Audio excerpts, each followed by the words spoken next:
Olá, programa Gestão, hoje direto da Expo Vale 2016, vai entrevistar Marcela Toguchi, diretora do Instituto BRF, e vamos falar um pouco sobre todas as ações sociais da BRF no Brasil e fora do Brasil.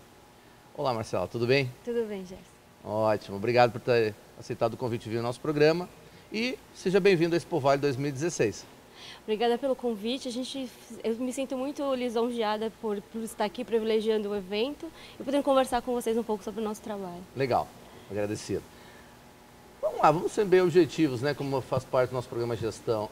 Conhecer um pouquinho da Marcela também é interessante, né? Sua história dentro desse contexto que é cada vez mais as ações sociais que as empresas fazem e depois um pouco do próprio Instituto, Instituto BRF, tentar entender como é que funciona isso, uma grande corporação, uma corporação global, cada vez mais preocupada com as ações locais e com as comunidades, como um fator até de alavancagem da própria organização como um todo, né? Sim, com certeza. Podia falar um pouquinho da tua história para começar? Vamos contar um pouquinho sobre mim, né?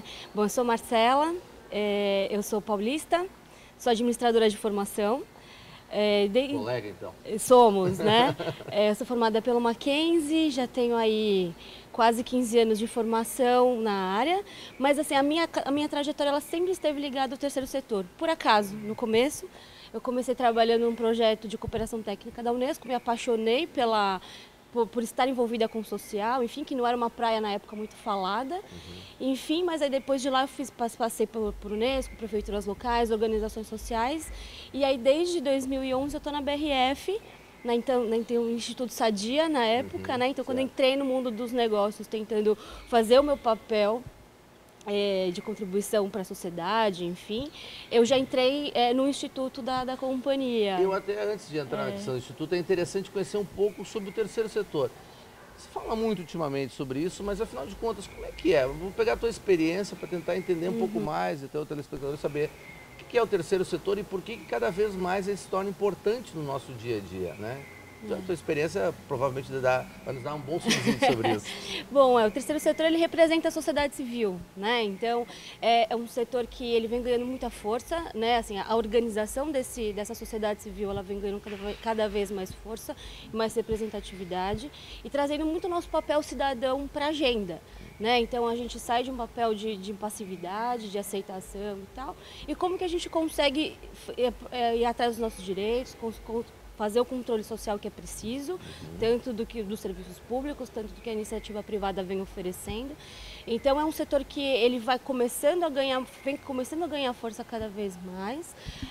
Acho que as organizações também vão mudando de papel, né? Elas deixam de ser muito assistencialistas, porque é um setor que ele acaba assumindo uma parte do que o serviço público não consegue dar conta, né? E a gente começa também a ter um papel mais protagonista de não ser tão paternalista e começa a querer ser mais protagonista na sua essência. Né? Então, acho que... Eu sempre gosto de dizer que essa questão trabalha muito com o conceito cristão de não dar o peixe, ensine a pescar. Porque senão você cria uma dependência e não uma autonomia. E eu acredito que o trabalho vai ao encontro disso, principalmente o voluntariado, né? Exatamente, né? Então acho que é um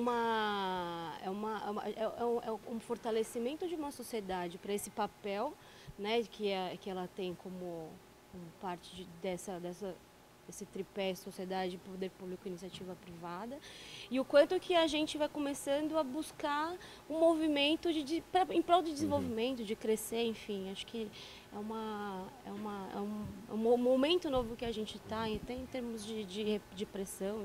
Certo. E como é que uma empresa pode desenvolver isso? De repente, um empresário está assistindo o programa e diz, tá, eu me interesso com isso, o que eu posso fazer para desenvolver isso dentro da minha organização? Pequena, não cabe eu ter uma estrutura para isso, mas eu posso fazer alguma coisa? Eu acho que independente do tamanho, Gerson, acho que não tem uma receita para tamanho e nem para vontade. Né? Assim, quando a gente reconhece que a gente tem um papel dentro de uma economia, de uma sociedade, a gente pode fazer o que a gente quiser. Né? Então é importante quando a gente assume que a gente é negócio, né? Eu aqui vestindo uma carapuça de BRF, a gente movimenta a economia, a gente oferece trabalho, a gente desenvolve fornecedor, a gente mexe com toda uma cadeia local, é importante que sempre tenha um aspecto social e ambiental que ele está necessariamente envolvido nessa história. E a gente é responsável por tudo que a gente faz, né? Então, o impacto do negócio, recursos naturais, todo mundo precisa. Seja água, seja ar, seja natureza, seja, né? Enfim, a gente precisa cuidar disso e a manutenção disso tudo. E socialmente também, a gente precisa ser responsável nas relações, a gente precisa olhar para o impacto que a gente gera positivo e negativo. Então, quando a gente vai se propor a fazer uma ação de voluntariado ou investimento social privado, que é a escolha que a BRF faz para poder contribuir com a sociedade e desenvolvimento dela, a gente já está praticando a nossa responsabilidade social. Né? Exatamente. E aí entra o Instituto BRF na tua vida. Isso. Um pouquinho como é que é a estrutura, e depois mais à frente, no próximo bloco, a gente vai aprofundar, mas o Instituto BRF, o que é, afinal? O Instituto BRF ele é o braço social da empresa, né, da BRF, então ele é o responsável por fazer a gestão estratégica da atuação que a BRF se propõe a fazer com a sociedade. Então, a gente faz a gestão de um dinheiro, de um recurso voluntário que a BRF aloca, né, existe uma doação que ela faz, para a gente poder investir em projetos de interesse público. Né? Então, esse movimento ele não é de agora, né? Esse ano a gente faz 9 anos de atuação social, então o Instituto BRF ele nasce em 2012 como uma fusão também das empresas Sadia e Perdigão. Né? Ambas elas tinham seus institutos, sempre muito preocupadas com a comunidade com que elas se relacionavam, enfim, e todo o impacto que a gente gerava. Né? Então, a gente vem de um movimento muito preocupado com essas localidades. Então, em 2012, a gente fortalece isso com o melhor que a gente tinha das duas empresas. Né? E aí nasce em 2012 o Instituto, e de lá para cá a gente vem trabalhando muito focado no protagonismo comunitário para a gente promover desenvolvimento dos territórios onde a gente atua. Até para aproveitar esse final do primeiro bloco, a estrutura da BRF é muito grande, depois a gente vai até entrar um pouco nessa questão. Cabe ainda ter essa ação local sendo tão global como uma BRF? A gente precisa, né? A gente entende que essa é a essência. Né, assim, a BRF, porque ela é global, ela precisa muito do local, a gente é local. Né, independente, a gente está em muitos lugares, em muitos países, agora e ainda mais países, acho que tirando a Oceania, todos os outros continentes a gente está presente, e a gente não pode perder de vista jamais essa preocupação e essa atuação que a gente tem em cada município, em cada território que a gente tem no Brasil. Então, para a gente é cada vez mais relevante olhar assim para esse território, para essas cidades, para onde a gente tem uma fábrica, uma operação, seja comercial, seja administrativa. Ok. Bem, nesse primeiro bloco conhecemos um pouco mais da Marcela e depois no segundo eu quero explorar um pouco a questão da BRF, como funciona o Instituto, o seu dia a dia, quais são as ações, estratégias. Vamos fechar o nosso primeiro bloco, depois a gente volta. Até lá.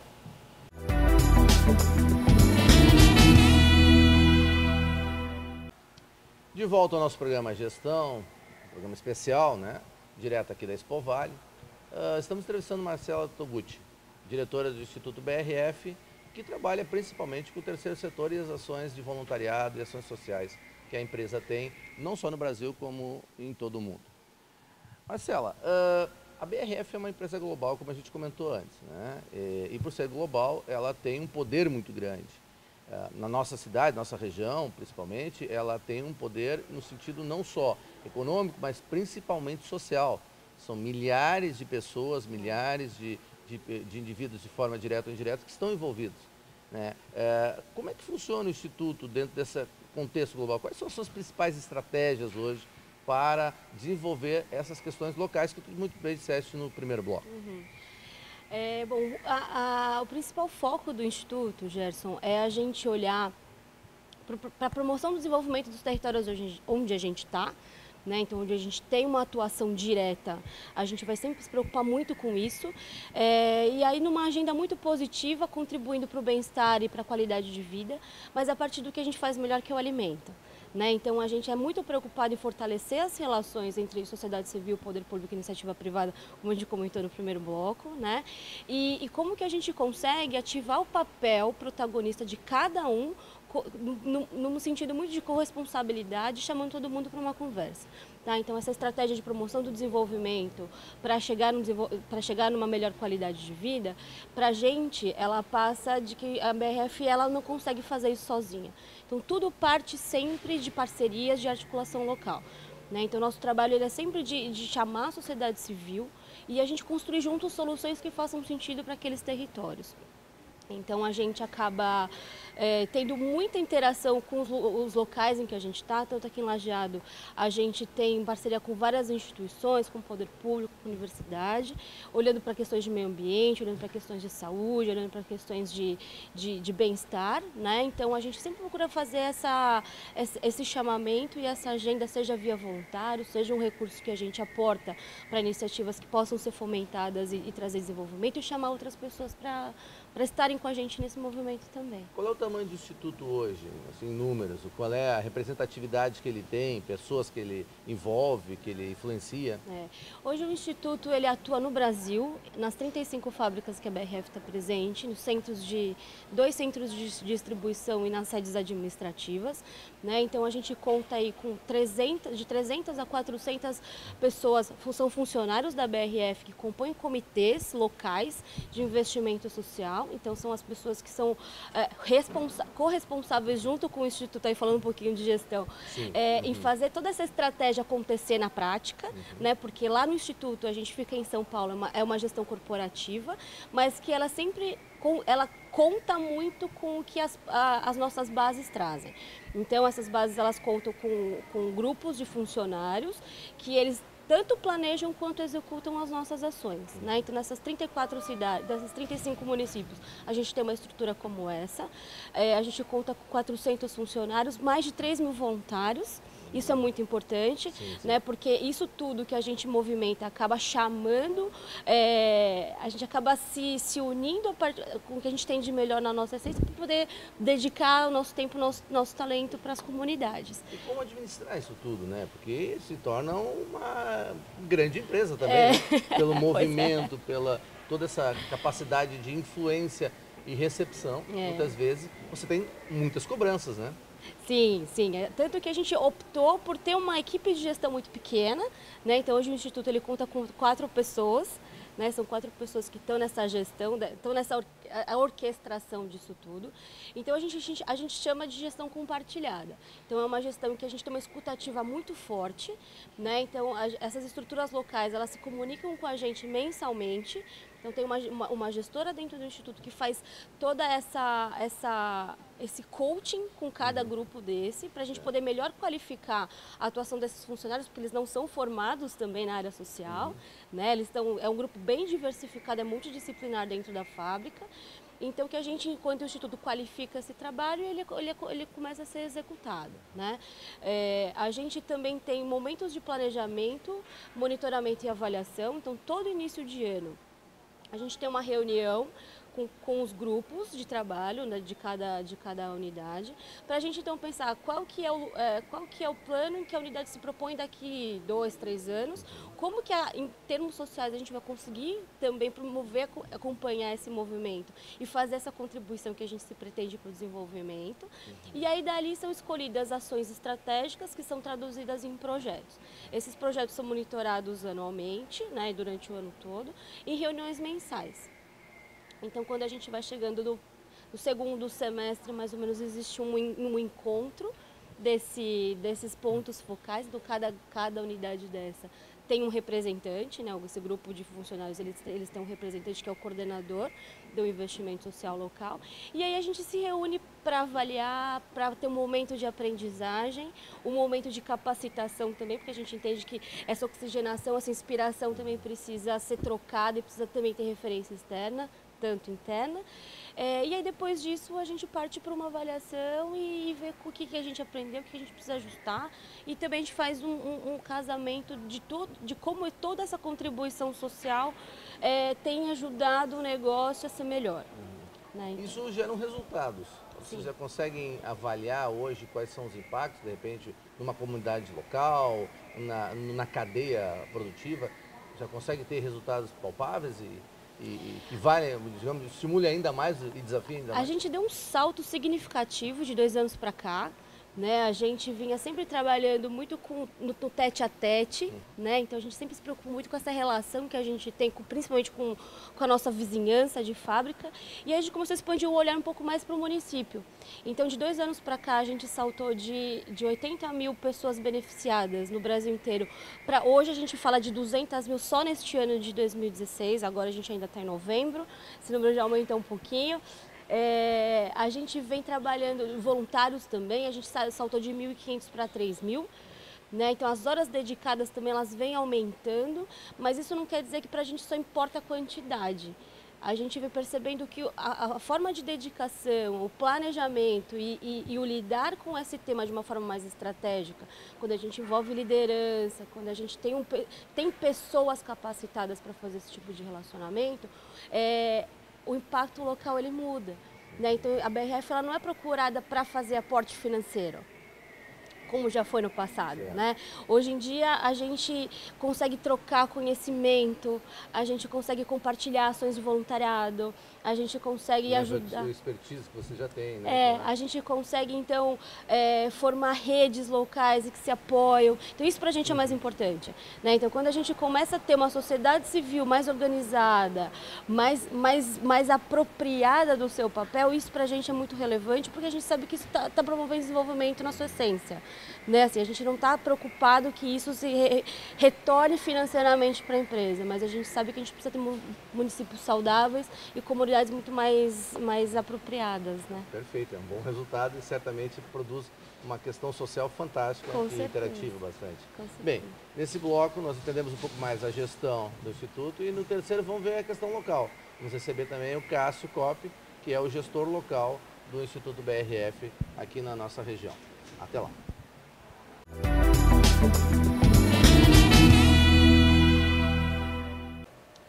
De volta ao programa Gestão, nessa semana especial aqui na Expo Vale 2016, estamos entrevistando o pessoal do Instituto BRF. Conversamos com a Marcela no primeiro e segundo bloco e agora estamos recebendo o coordenador local do Instituto BRF, o Cássio Kopp.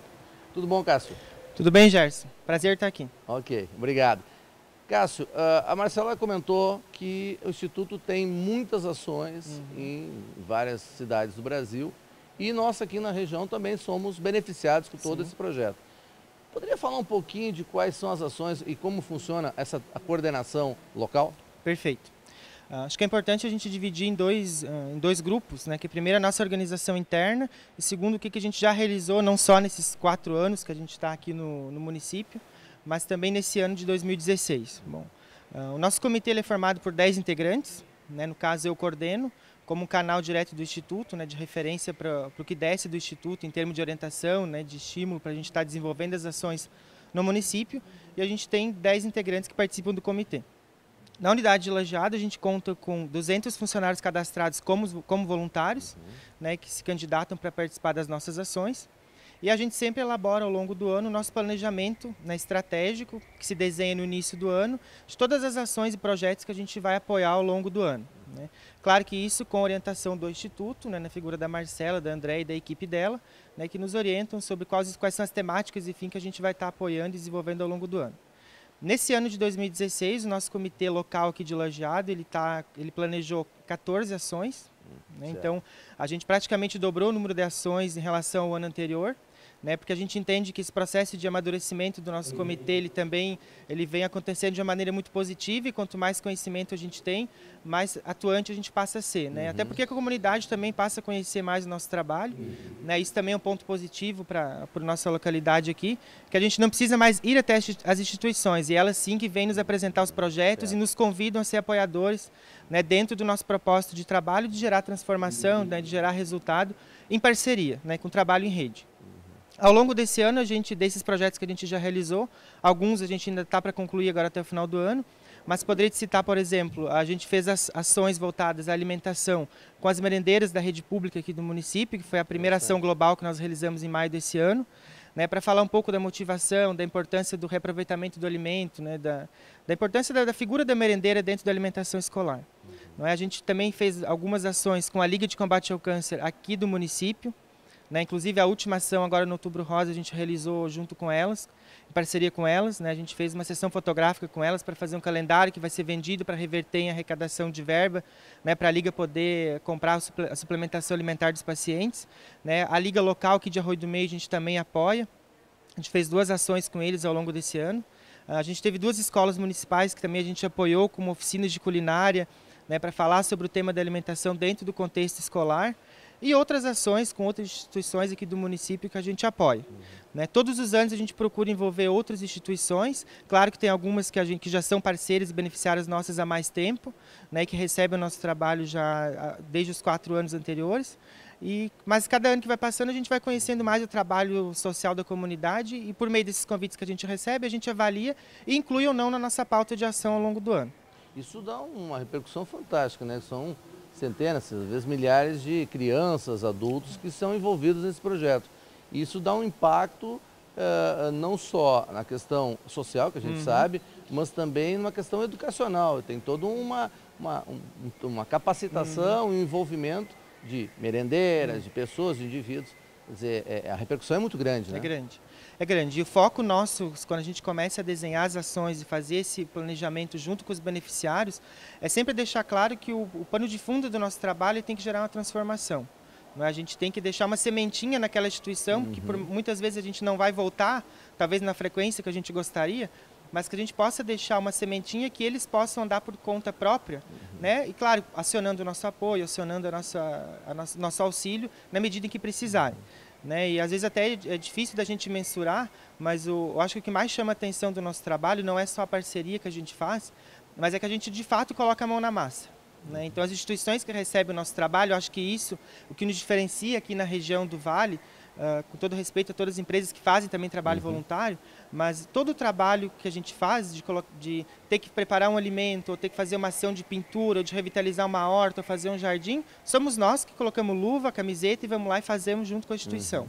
Então eles percebem que não é só o investimento, que não é só o dinheiro, que não é só a parceria, mas é a energia que a gente tem de fazer o trabalho voluntário acontecer na prática. Exato. Estava falando, eu estava lembrando, na década de 90 a gente desenvolveu um projeto social numa região bem pobre daqui, numa periferia de Lajeado, e um dia eu estava lá junto com colegas e uma menininha de, sei lá, 6, 7 anos olhou para mim: tio, quando é que vocês vão embora? Eu olhei assim: como? Quando é que vocês vão embora?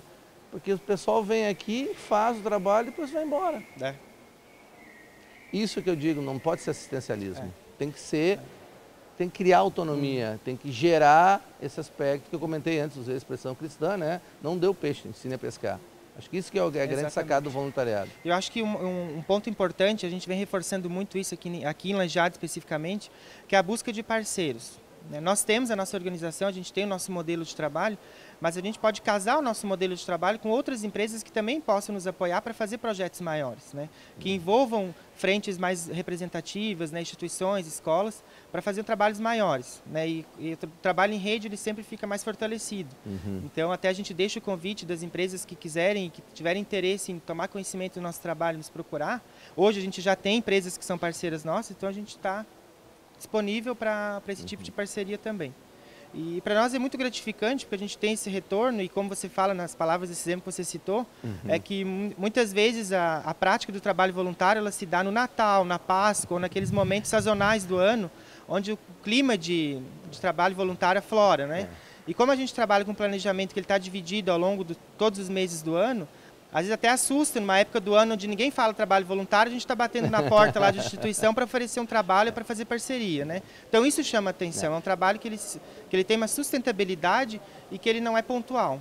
Né? Então a gente procura sempre dissipar ele ao longo do ano, mesmo que seja uma única instituição que vai ter mais ações, mas que a gente possa mostrar que o nosso trabalho ele é completo. Né? E que a gente, por mais que a gente não esteja na instituição, a gente tem uma sede, tem uma referência que a gente pode contar. E aí eu sempre digo, né, Natal sem fome. E os outros 364 dias Exatamente. do ano? Só Natal? Né? Então acho que essa que é a questão que vocês colocam, né, principalmente agora o Cássio colocando os exemplos locais, né, é isso, o voluntariado tem que ser algo para estimular a autonomia e não para a dependência. Nosso programa está chegando ao fim, mas eu gostaria então de ouvir mais, agradecer antes de mais nada a presença da Marcela e do Cássio e pedir para que cada um possa fazer as suas considerações finais aí e incentivar cada vez mais o trabalho voluntário e principalmente o trabalho que estimula a autonomia das pessoas, né? Cássio, contigo. A gente tem muito orgulho do trabalho que a gente faz, né? E pertencer a uma empresa como essa que dá esse espaço para a gente poder fazer esse trabalho, né? E falar de trabalho voluntário é algo que mais do que um incentivo social é um autodesenvolvimento que a gente tem, né? Fazer o bem é sempre um retorno que a gente tem para fazer o bem, a gente nunca consegue mensurar. Então, mesmo sendo funcionário da empresa, mesmo fazendo esse trabalho, a função social, enquanto indivíduo, né, enquanto cidadão, ela é muito maior. Então, a gente se sente gratificado de poder ter essa oportunidade de fazer isso, né? Então, a gente deixa o convite para todo mundo que, por menor que seja a empresa, por menor que seja a instituição, que desenvolva algum tipo de trabalho. Né? Que desenvolva dentro da sua capacidade, dentro da sua abrangência, mas que não deixe de fazer. Eu acho que esse é o recado final que eu posso deixar para todo mundo. Valeu, Cássio. Obrigado. Marcela. Gerson, acho que de tudo isso que foi falado, a gente também se sente muito orgulhoso desse trabalho todo que a gente faz, da forma como a gente vem conseguindo inspirar outras pessoas, outras instituições a fazer o mesmo. Eu acho que quando cada um faz um pouquinho, o conjunto todo se beneficia muito. Eu acho que a BRF tem essa pegada de promover transformação, mas sendo um alavancador, né? Assim, a gente não tem a pretensão e a gente não tem a intenção de ser provedor. A gente quer fazer parte, mas a gente quer construir junto, né? Então, acho que quando a gente coloca um investimentozinho ali, a gente quer que isso inspire outros movimentos para criar autonomia, como você falou. Que acho que no final do dia, acho que isso é o mais importante, né? Quando a gente sai fortalecido e sai independente.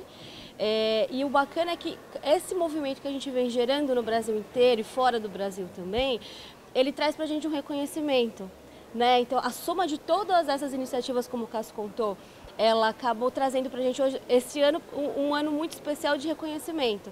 A gente foi reconhecida como uma empresa de responsabilidade social por uma premiação da Isto é Dinheiro, e para a gente é um motivo de muito orgulho. Parabéns. Né? Então, quando a gente consegue trazer um resultado que faz sentido para todo mundo e ser reconhecido por isso, acho que a gente está no caminho certo.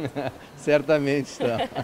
Agradecendo a Marcela e o Cássio do Instituto BRF por nos brindar com todo esse conhecimento e principalmente essas ações sociais, a gente agradece e fecha o programa por hoje. Saúde e sucesso sempre, até o próximo programa Gestão. Até lá.